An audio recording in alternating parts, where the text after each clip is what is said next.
Brought to you by Penguin.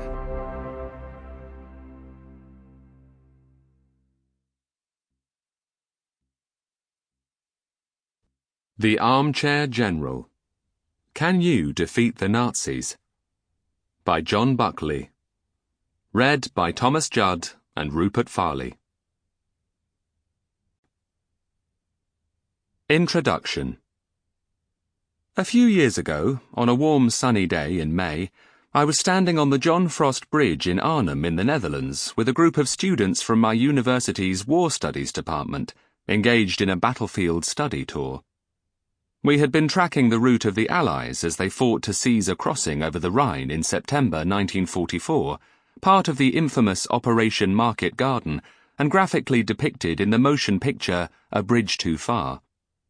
Over 3 days we had covered the route taken by the Allies all the way from Joe's Bridge, situated outside the Belgian town of Neerpelt, through Eindhoven and Nijmegen, finally reaching Arnhem, some 60 miles from the start line of the battle and the scene of the most bitter fighting of the campaign. We had discussed the battles in great detail, examined the key actions, visited the important sites. Now we were drawing to a close on the bridge itself, or the prize, as it was called by one commander in 1944, the primary objective of the battle. One group of students was peering out from the bridge across the lower Rhine towards the open land to the south and was engaged in heated debate. Why, they wanted to know, had the British not deployed paratroopers there rather than dropping them 8 miles away to the west, a huge distance that was ultimately a root cause of the plan's failure? If they had landed here, one student forcefully pointed out, the bridge would have been captured quickly and the whole plan might have proved successful, rather than foundering in bitter acrimony as it did in 1944. If the British had deployed paratroopers much closer to the bridge in Arnhem, what might the outcome have been? Would success in the battle have followed? Could the war have been won in 1944?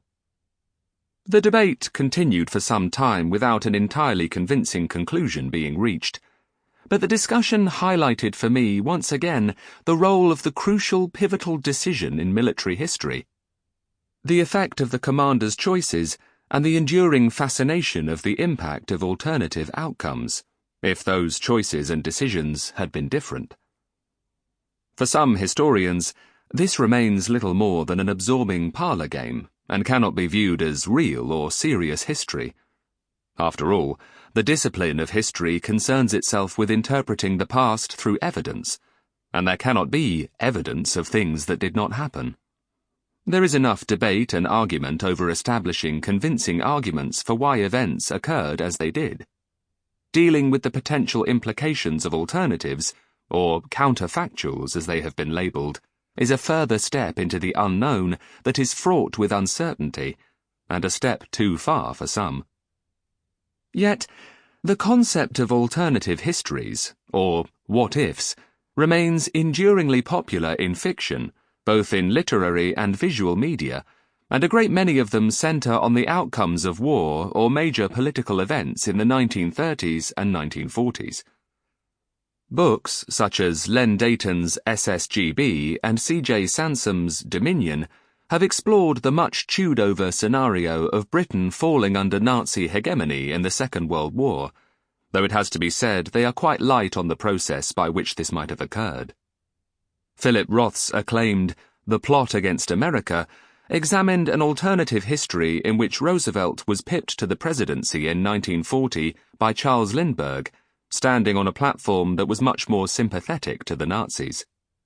The TV series The Man in the High Castle, which was set in a USA defeated by the Axis powers in the Second World War and was based on a novel by Philip K. Dick, proved hugely popular and ran for 4 seasons, 2015 to 2019.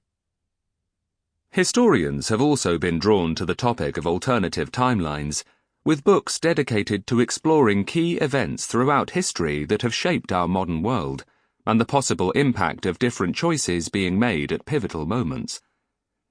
Many have focused on crucial military campaigns and wars. What might have happened if Gabriel... Sample complete. Ready to continue?